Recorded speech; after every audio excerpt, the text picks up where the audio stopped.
Hi guys! So I was just about to make one of my favorite Spanish breakfasts, pan con tomate or tostada con tomate, and I thought I would bring you along with to show you how I make it and to maybe give you some ideas of how to incorporate Spanish food into your kitchen.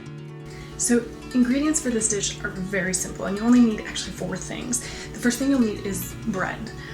Traditionally, this dish is used with like a French baguette that they'll slice down the middle, toast, and then serve the tomato. I don't have a French baguette today, but I do have kind of this, see if you can see that here, this round loaf, and that'll be just fine. You want some sort of kind of hearty, crustier bread. Homemade bread would be delicious. Any sort of kind of round loaf baguette would be perfect.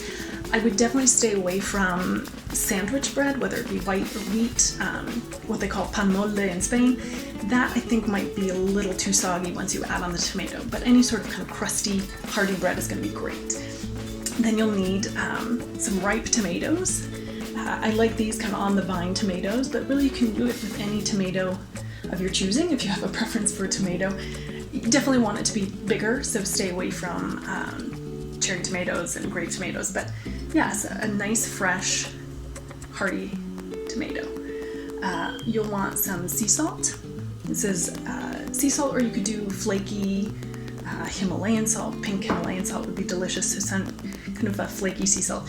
If you don't have flaky sea salt, that's fine. You can use just regular table salt as well. And then last, you'll want some good olive oil. Good olive oil is key for a lot of Spanish dishes. Olive oil is huge.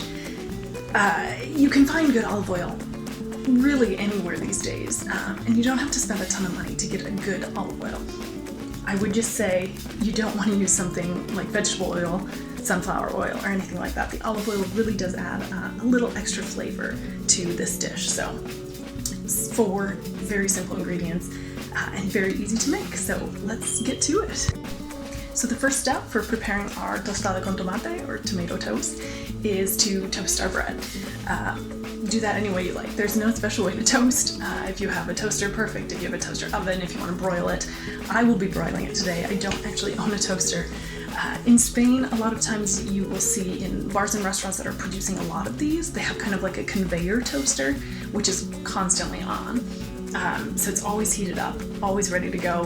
Whenever someone would order tomato toast, the waiter or waitress can stick the bread in and get going. So I'm going to toast my bread, and then I will be back to show you how to prepare the tomatoes. So while my bread is toasting up, we're going to get started on the tomato. Now there's a lot of ways to do the tomato. And for those of you who do not know or have never seen pan con tomate, essentially all it is toast with tomato puree on top of it. So what we need to do is puree this tomato. In Spain, I've seen kind of 2 traditional ways to do that. The first, in the restaurants where they might be getting a lot of orders of this, they may pop a bunch of tomatoes in a blender, blend them up, and then serve them in a little dish alongside the toast. So that's certainly one way that you can do it. The way that I do it, and that's a lot easier when you're only making one, is to use a grater. So we're going to grate our tomato to get a really nice puree to put on top of the toast once it's done cooking up. So we're going to take a clean washed tomato, cut it in half, and then we will grate it into this dish to kind of keep things a little bit cleaner.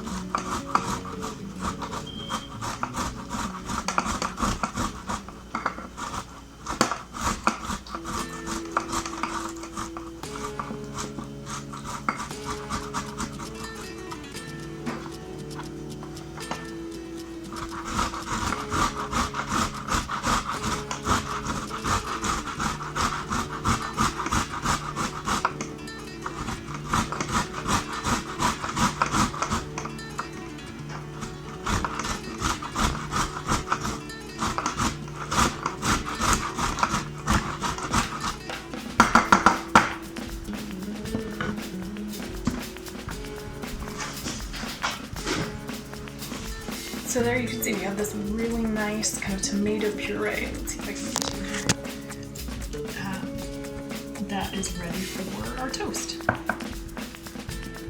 So now we can assemble our tostada. We have the toast is ready, we have our tomato puree.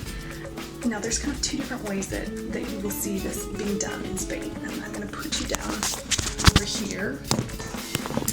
You can kind of see. There we go. So in some restaurants in Spain, you might get your toast like this. You'll have the tostada and your tomato puree, and then you can kind of assemble it yourself. In some restaurants, they'll have the tomato puree already on your toast, and then you just kind of sprinkle it with salt and add a little olive oil. Some places will mix in olive oil with the tomato, so it kind of just depends on where you're at. Most people, when they're kind of assembling their tomato toast, if you're in the Madrid and North area, you'll see them put the tomato puree on first, drizzle some olive oil, and then sprinkle on salt. I learned how to make this in Andalusia, and they do things a little bit differently. So the first thing that they do is they take a fork, or if they have a knife or a spoon, whatever, and they poke holes in the top of their toast. So that's our first step. Then, instead of putting the tomato puree on like a lot of other areas will do, they drizzle olive oil on first. And they just kind of let that olive oil get soaked up by the bread. After olive oil, then they're going to spoon on their tomato puree. I like a lot, but you can put on as much as you want or as little as you want. Get some nice tomato puree there. And then we sprinkle on a little bit of sea salt. And that's it. That's so simple. Really easy to make. Again, very few ingredients. Sometimes you will see that people have a pan con tomate or tostada con tomate, and they'll put maybe some cheese on top or some ham, some jamón serrano. They might put a few extra ingredients on top, but this simplest form is probably the most popular. And that just looks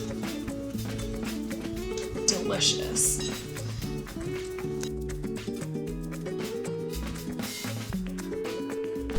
I'm gonna give this a try now.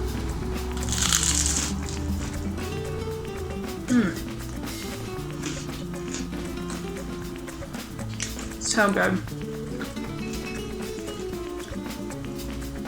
You just get that. I mean, obviously the flavor of tomato really comes through, but then you get a little bit of a bite from the olive oil and the saltiness and the crunchy bread. It's just perfect. So that is how you make a traditional Spanish pan con tomate or tostada con tomate.